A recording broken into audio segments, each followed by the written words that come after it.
কেন পালন করা হয় ধনতেরাস? পুরাণ অনুযায়ী সমুদ্র মন্থনের সময় এই তিথিতেই হাতে অমৃত কলস নিয়ে ধন্বন্তরী প্রকট হন। তাই এই দিনটিকে ধনতেরাস বা ধন ত্রয়োদশী বলা হয়। ধন ও স্বাস্থ্যের আরাধনা করা হয় এই দিনে।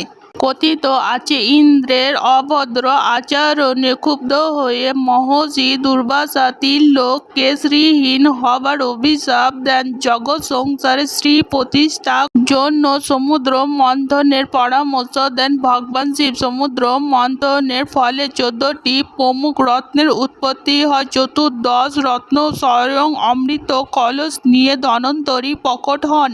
এর ঠিক দুদিন পরে প্রকট হন মা লক্ষ্মী। তাই ধনতেরাসের দুদিন পর দীপাবলিতে মা লক্ষ্মীর পুজো করা হয়। সমুদ্র মন্থনের সময় শরৎ পূর্ণিমার চাঁদ, কার্তিক দ্বাদশীর দিনে কামধেনু, ত্রয়োদশীর দিনে ধন্বন্তরী এবং অমাবস্যার দিনে মা লক্ষ্মীর উৎপত্তি হয়। স্বাস্থ্য রক্ষার জন্য এই দিন ধন্বন্তরী পুজো করা হয়। ধন এবং সমৃদ্ধির জন্য মা লক্ষ্মী ও কুবেরের পুজো করা হয়। সবাই বলো জয় মা লক্ষ্মী।